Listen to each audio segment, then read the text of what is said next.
Et maintenant, la lecture d'un texte des prophètes. Aujourd'hui, le prophète Isaïe. Voyons, qui va lire? Ah oui, très bien.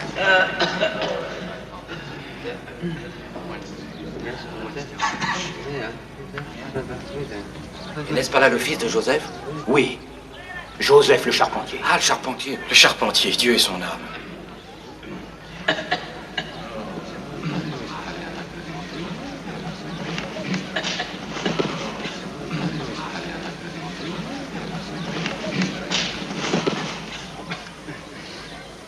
L'Esprit du Seigneur est sur moi, parce qu'il m'a oint pour annoncer la bonne nouvelle aux pauvres.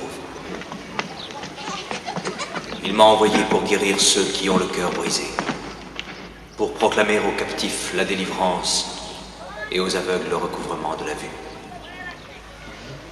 pour rendre libres ceux qui sont opprimés, pour publier une année de grâce du Seigneur. Amen.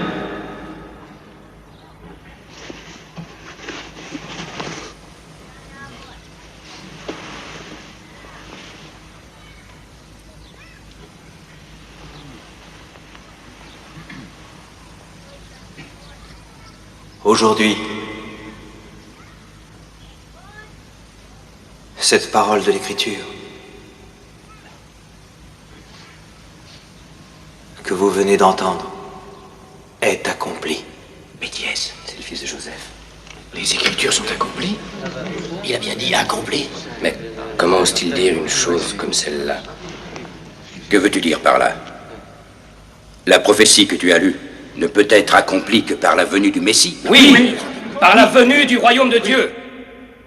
Le royaume de Dieu ne vient pas de manière à frapper les regards. Repentez-vous et croyez en la bonne nouvelle. Le royaume des cieux, voici qu'il est au milieu de vous. Comment? Qu'est-ce qu'il dit? Il faut faire taire ce fou! Rabbi met les saintes Écritures hors de sa portée. Sénateur. Il souille les Écritures en les touchant. Il ne doit pas les toucher avec ses mains impures.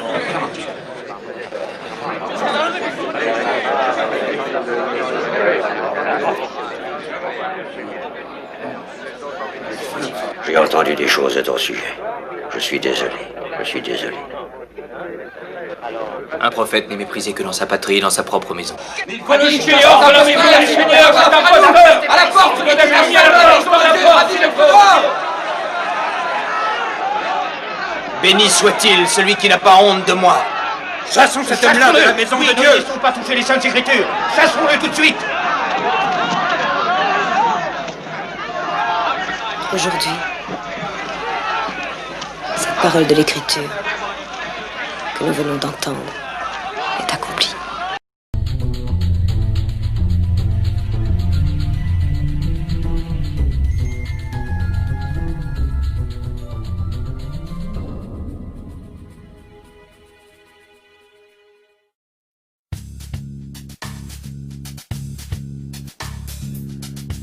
Ceci est le soleil.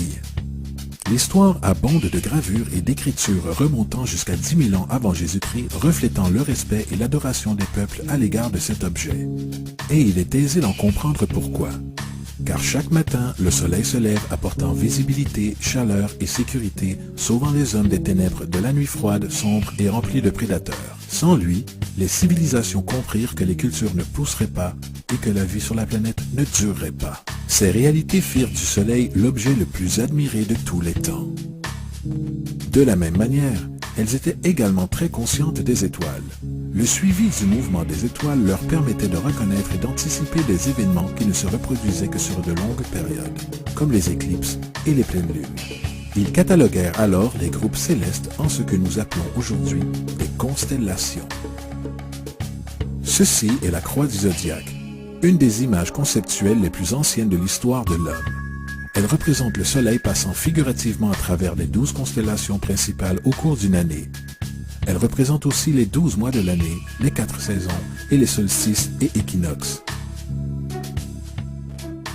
Le terme zodiaque fait référence au fait que les constellations étaient anthropomorphes ou personnifiées comme individus ou animaux. En d'autres termes, les premières civilisations ne suivaient pas seulement le soleil et les étoiles, elles les personnifiaient aussi avec des mythes élaborés impliquant leurs mouvements et leurs relations. Le soleil, avec ses qualités de donneur et sauveur de vie, fut personnifié comme représentant du Créateur invisible, ou Dieu. Il était appelé le soleil de Dieu, la lumière du monde, le sauveur de l'espèce humaine. Ainsi, les constellations représentèrent des sites de voyage pour le soleil de Dieu et furent identifiées par des noms, représentant en général des événements naturels observés durant cette période. Par exemple, le Verseau, le porteur d'eau qui apporte les pluies du printemps. Lui, c'est Horus. Il est le dieu du soleil. En Égypte, aux alentours de 3000 ans avant Jésus-Christ, il est la représentation anthropomorphe du soleil et sa vie est une série de mythes allégoriques impliquant le mouvement du soleil dans le ciel. De par les anciens hiéroglyphes en Égypte, nous avons une bonne connaissance de ce messie solaire. Par exemple, Horus, étant le soleil ou la lumière, avait un ennemi connu sous le nom de Seth. Et Seth était la personnification des ténèbres de la nuit. Métaphoriquement parlant, chaque matin Horus gagnait la bataille contre Seth, alors que la nuit tombant, Seth vainquait Horus et l'envoyait en enfer. Il est important de noter que le concept de ténèbres contre la nuit ou de bien contre mal est l'une des dualités mythologiques les plus omniprésentes jamais connues et est toujours d'actualité à de nombreux niveaux. En gros, l'histoire d'Horus est la suivante. Horus est né le 25 décembre, fils de la Vierge Isis-Mérie. Sa naissance fut accompagnée par une étoile à l'est, et à sa naissance, il fut adoré par 3 rois.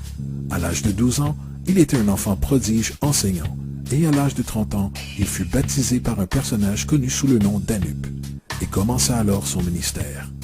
Horus avait 12 disciples avec lesquels il voyageait, accomplissait des miracles tels que guérir les malades et marcher sur l'eau. Horus était connu sous de nombreux noms symboliques, comme la vérité, la lumière, le fils oint de Dieu, le bon berger, l'agneau de Dieu et beaucoup d'autres encore. Après avoir été trahi par Typhon, Horus fut crucifié, enterré durant 3 jours, puis ressuscita. Ces attributs d'Horus, qu'ils soient originels ou non, semblent s'être diffusés dans de nombreuses cultures, car beaucoup d'autres dieux se trouvent avoir la même structure mythologique. Attis de Phrygie, né de la Vierge Nana un 25 décembre, fut crucifié, placé dans une tombe, et après 3 jours, il ressuscita. Krishna d'Inde, né de la Vierge de Vaki, avec une étoile à l'est annonçant son arrivée, accomplit des miracles avec ses disciples et après sa mort, ressuscita. Dionysos de Grèce, né d'une vierge un 25 décembre, il était un enseignant ambulant qui accomplissait des miracles tels que changer l'eau en vin. On l'appelait le roi des rois, l'unique fils de Dieu, l'alpha et l'oméga, et par de nombreux autres noms. Et après sa mort, il ressuscita. Mitra de Perse, né d'une vierge un 25 décembre, avec 12 disciples, accomplissait des miracles et après sa mort fut enterré durant 3 jours, puis il ressuscita. On l'appelait également la vérité, la lumière et par de nombreux autres noms. Il est intéressant de noter que le jour sacré de Mitra était le dimanche. Le fait est qu'il y a de nombreux sauveurs de différentes périodes de part et d'autre du globe qui adhèrent à ces caractéristiques générales. La question demeure, pourquoi ces attributs? Pourquoi la naissance virginale un 25 décembre? Pourquoi la mort de 3 jours avant l'inévitable résurrection? Pourquoi 12 disciples ou adeptes? Pour y répondre, étudions le Messie solaire le plus récent. Jésus-Christ, né de la Vierge Marie le 25 décembre à Bethléem. Sa naissance fut annoncée par une étoile à l'est que 3 rois ou rois mages suivirent pour trouver le nouveau sauveur et pour l'adorer. Il enseignait déjà à l'âge de 12 ans et à l'âge de 30 ans, il fut baptisé par Jean-Baptiste et commença alors son ministère. Jésus avait 12 disciples avec lesquels il voyageait, accomplissait des miracles tels que guérir les malades, marcher sur l'eau, ressusciter les morts. Il était aussi connu comme le roi des rois, le fils de Dieu, la lumière du monde, l'alpha et l'oméga, l'agneau de Dieu et beaucoup d'autres. Après avoir été trahi par son disciple Judas et vendu pour 30 pièces d'argent, il fut crucifié, placé dans une tombe et après 3 jours, il ressuscita et monta au ciel. Tout d'abord, la séquence natale est entièrement astrologique. L'étoile à l'est est Sirius, l'étoile la plus brillante du ciel, qui, le 24 décembre, s'aligne avec les 3 étoiles les plus brillantes de la ceinture d'Orion. Ces 3 étoiles brillantes sont appelées de nos jours de la même façon qu'elles étaient dans les temps anciens, les 3 rois ou les 3 rois mages. Les trois rois et l'étoile la plus brillante, Sirius, pointent toutes dans la direction du lever du soleil au 25 décembre. C'est pourquoi les trois rois suivent l'étoile à l'est pour localiser le lever du soleil, la naissance du soleil. La Vierge Marie est la constellation de la Vierge, aussi connue comme Virgo. Virgo en latin signifie Vierge. La constellation de la Vierge est également appelée la maison de pain, et la représentation est d'une Vierge portant une gerbe de blé. Cette maison de pain et son symbole de blé représentent août et septembre, à la saison des récoltes. À son tour, Bethléem en fait se traduit littéralement par maison de pain. Bethléem fait donc référence à la constellation de la Vierge, et un endroit dans le ciel et non sur terre. Il existe un autre phénomène très intéressant qui se déroule autour du 25 décembre ou du solstice d'hiver. À partir du solstice d'été et jusqu'au solstice d'hiver, les jours s'écourtent et se refroidissent. Vu de l'hémisphère nord, le soleil semble s'éloigner vers le sud et de devenir plus petit et faible. Le raccourcissement des jours et l'expiration du temps des récoltes à l'approche du solstice d'hiver symbolisaient pour les anciens le processus de mort. C'était la mort du soleil. Au 22 décembre, le déclin du soleil était complet, car le soleil, ayant voyagé vers le sud continuellement pendant 6 mois, arrivait à son point le plus bas dans le ciel.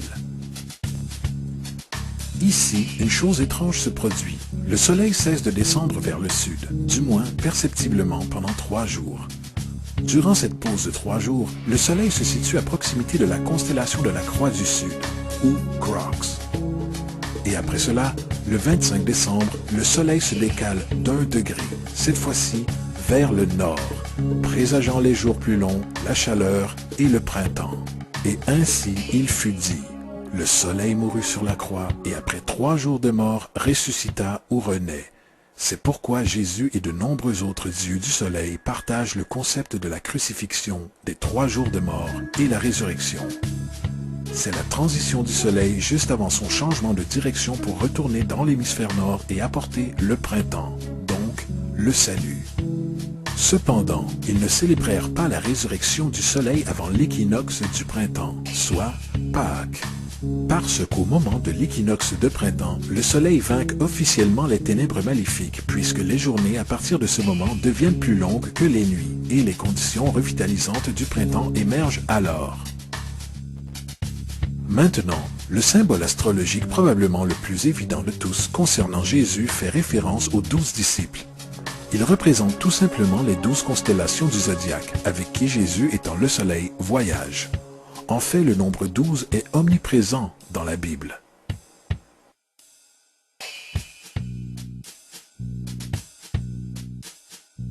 Revenons à la croix du zodiaque, la vie figurative du soleil. Cela n'était pas seulement l'expression artistique, ni un outil pour suivre le mouvement du soleil, c'était aussi un symbole spirituel païen qui ressemblait à cela.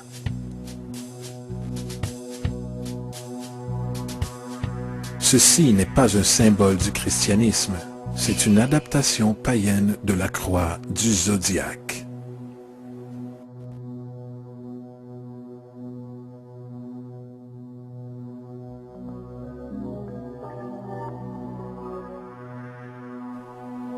C'est pourquoi Jésus, dans l'art occulte primitif, est toujours dépeint avec sa tête sur la croix, car Jésus est le soleil, le Fils du soleil, la lumière du monde, le Sauveur ressuscité qui va revenir, comme il le fait à chaque matin, la gloire de Dieu qui défend contre les méfaits des ténèbres. Il renaît chaque matin et peut être vu d'entre les nuages, au plus haut des cieux, avec sa couronne d'épines ou rayons de soleil.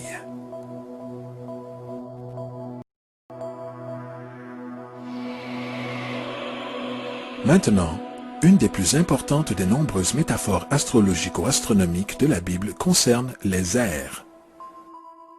À travers les Écritures, il y a une multitude de références à l'air. Afin de comprendre, il est nécessaire de se familiariser avec le phénomène appelé précession des équinoxes.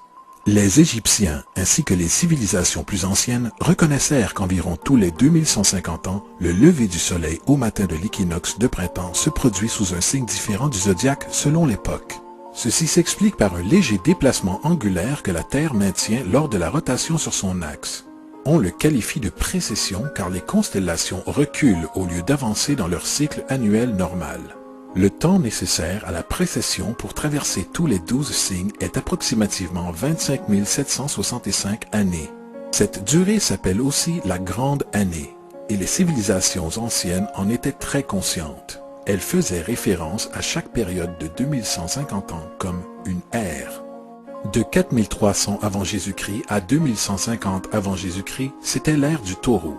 De 2150 avant Jésus-Christ à l'an 1 après Jésus-Christ, c'était l'ère du bélier. Et l'an 1 après Jésus-Christ à 2150 après Jésus-Christ, c'est l'ère du poisson, ère dans laquelle nous nous trouvons encore à ce jour. Et vers l'an 2150, nous entrerons dans la nouvelle ère, l'ère du Verseau. Généralement parlant, la Bible révèle un mouvement symbolique au travers de 3 ères tout en laissant entrevoir une 4e.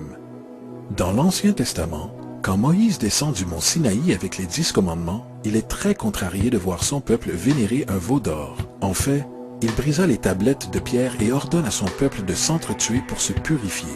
La plupart des spécialistes bibliques attribuent cette colère du fait que les Israélites étaient en adoration devant ce qui devait être une fausse idole. En réalité, le veau d'or représente l'ère du taureau et Moïse représente la nouvelle ère, l'ère du bélier. C'est pourquoi, de nos jours encore, les Juifs soufflent les cornes du bélier, les cornes du jubilé. Moïse représente la nouvelle ère, celle du bélier, et à l'arrivée d'une nouvelle ère, chacun doit abandonner l'ancienne. D'autres divinités marquent également cette transition, comme Mitra, un dieu pré-christianisme qui tue un taureau dans le même symbolisme. Jésus est le personnage qui inaugure l'ère suivant celle du bélier, l'ère du poisson, représentée par 2 poissons. Le symbolisme du poisson est très abondant dans le Nouveau Testament, puisque Jésus nourrit 5000 personnes avec du pain et 2 poissons. Quand il commence son ministère à Galilée, il se lie d'amitié avec 2 pêcheurs qui le suivent.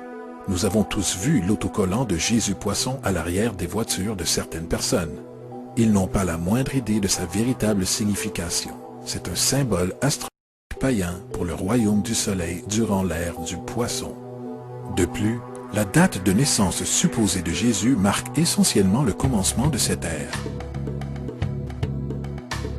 Dans Luc 22:10, quand Jésus est interrogé par ses disciples sur le lieu de célébration de la prochaine Pâque, Jésus répond « Voici quand vous serez entrés dans la ville, vous rencontrerez un homme portant une cruche d'eau.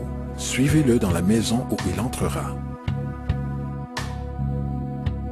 Ce passage est de loin le plus révélateur de toutes les références astrologiques. L'homme portant une cruche d'eau est le Verseau, le porteur d'eau, qui est toujours représenté comme un homme versant de l'eau de sa cruche. Il personnifie l'ère suivant celle du poisson, et quand le soleil, le Fils de Dieu, quittera l'ère du poisson, il ira dans la maison du Verseau, puisque le Verseau suit le poisson dans la précession des équinoxes. Tout ce que Jésus dit, c'est qu'après l'ère du poisson viendra l'ère du Verseau.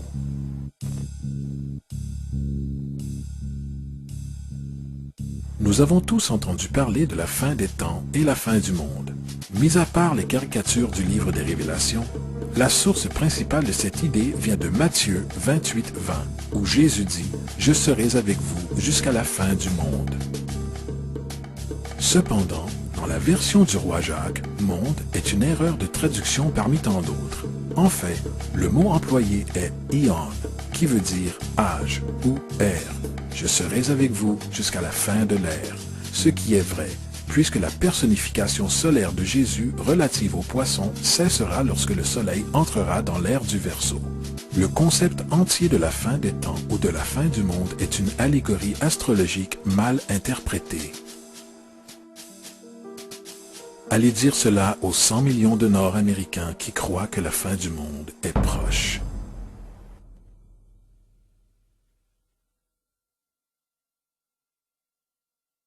De plus, le personnage de Jésus, un hybride littéraire et astrologique, est explicitement un plagiat du dieu soleil égyptien Horus.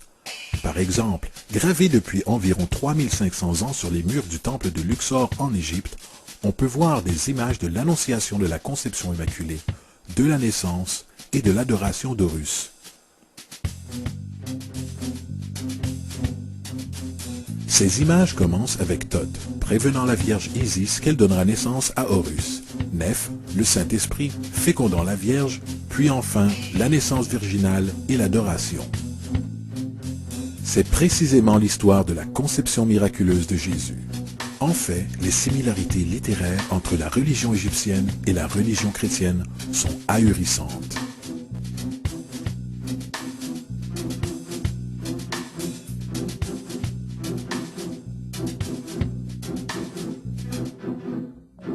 Et le plagiat continue. L'histoire de Noé et de l'arche de Noé est prise directement de la tradition. Le concept de déluge est très répandu dans le monde antique avec plus de 200 citations à travers différentes époques. Cependant, pour trouver une source pré-christianisme, il suffit de lire l'épopée de Gilgamesh, écrite en 2600 avant Jésus-Christ. Ce récit traite d'un déluge commandé par Dieu, d'une arche accueillant des animaux sauvés et même du lâcher et du retour d'une colombe. Tous ces faits et beaucoup d'autres est en commun avec le récit biblique. Il y a le plagiat de l'histoire de Moïse. À la naissance de Moïse, il est dit qu'il fut placé dans un panier de roseaux et laissé à la dérive dans une rivière afin d'échapper à un infanticide. Plus tard, il fut sauvé par une princesse qui l'éleva en tant que prince. Cette histoire de bébé dans un panier a été directement reprise du mythe de Sargon d'Akkad qui date d'environ 2250 avant Jésus-Christ. Sargon, bébé naissant, fut placé dans une corbeille de roseaux afin d'échapper à un infanticide et fut laissé à la dérive dans une rivière. Il fut ensuite sauvé et élevé par Aki, une sage-femme royale. De plus, Moïse est connu comme le porteur des lois, le porteur des 10 commandements, la loi de Moïse. Toutefois, l'idée de loi transmise par un dieu à un prophète sur une montagne est aussi un thème très ancien. Moïse n'est qu'un porteur de loi parmi une longue lignée de porteurs de loi dans l'histoire mythologique. En Inde, Manu était le grand porteur de loi. En Crète, Minos descendit du mont Dictée où Zeus lui donna les lois sacrées. Alors qu'en Égypte, il y avait Mysès qui portait des tablettes de pierre sur lesquelles les lois de Dieu étaient inscrites.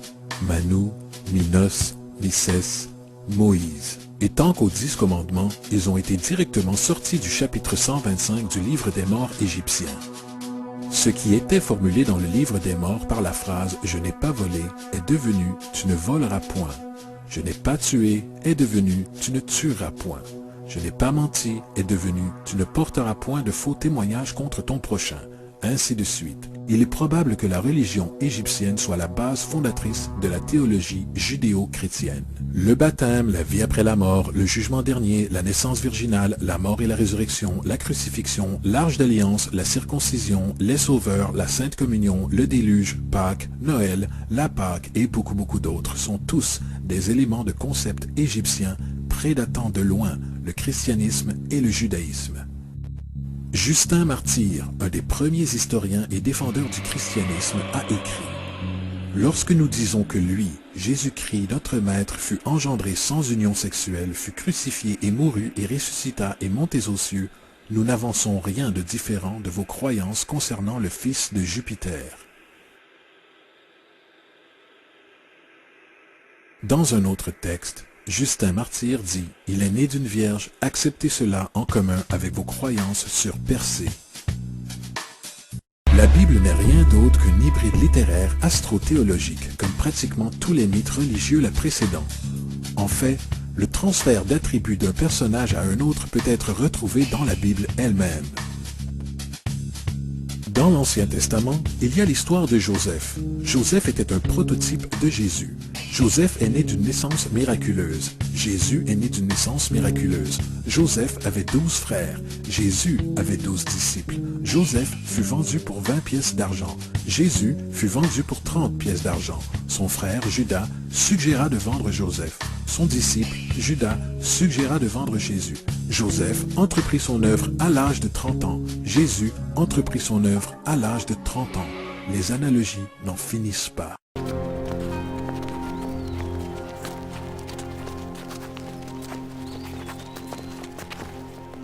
Je suis la lumière du monde. Celui qui me suit ne marchera pas dans les ténèbres, mais aura la lumière de la vie. Tu témoignes de toi-même. Ton témoignage n'est pas vrai.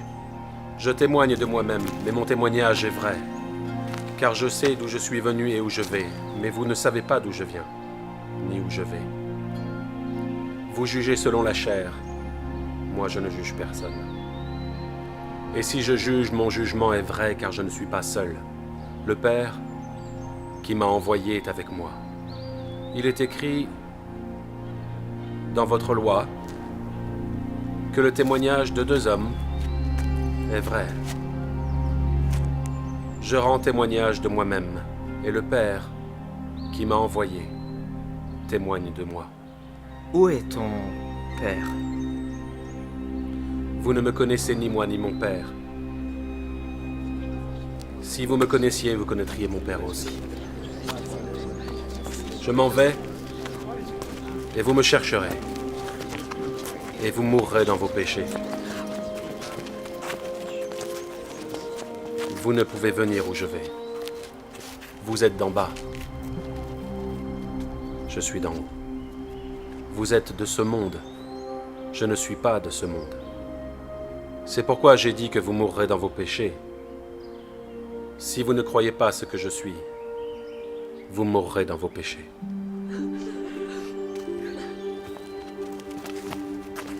Qui es-tu? Celui que je dis depuis le début. J'ai beaucoup de choses à dire de vous, mais celui qui m'a envoyé est vrai. Et je dis au monde ce que j'ai entendu de lui. Quand vous aurez élevé le Fils de l'homme, alors vous saurez ce que je suis, et que je ne fais rien de moi-même, mais que je parle selon ce que le Père m'a enseigné, ce qui lui est agréable. Et si vous demeurez dans ma parole, vous êtes vraiment mes disciples. Vous connaîtrez la vérité, et la vérité vous affranchira. Nous sommes la postérité d'Abraham. Nous n'avons jamais été esclaves. Comment dis-tu, vous deviendrez libres? Je sais que vous êtes sa postérité, mais vous voulez ma mort parce que ma parole n'a pas de place en vous. Je dis ce que j'ai vu chez mon Père, et vous faites ce que vous avez vu de votre Père. Si vous étiez enfant d'Abraham, vous feriez les œuvres d'Abraham. Mais vous cherchez à me faire mourir. Moi qui ai dit la vérité, entendu de Dieu, pourquoi ne me comprenez-vous pas? Parce que vous ne pouvez écouter ma parole. Vous avez pour père le diable. Il a été meurtrier dès le commencement, et il ne se tient pas dans la vérité, parce qu'il n'y a pas de vérité en lui. Parce que je dis la vérité, vous ne me croyez pas. En vérité, je vous le dis, si quelqu'un garde ma parole, il ne verra jamais la mort. Es-tu plus grand que notre père Abraham qui est mort? Votre père Abraham s'est réjoui de ce qu'il verrait mon jour. Il l'a vu et il s'est réjoui. Et tu as vu Abraham? En vérité, je vous le dis, avant qu'Abraham fût, je suis.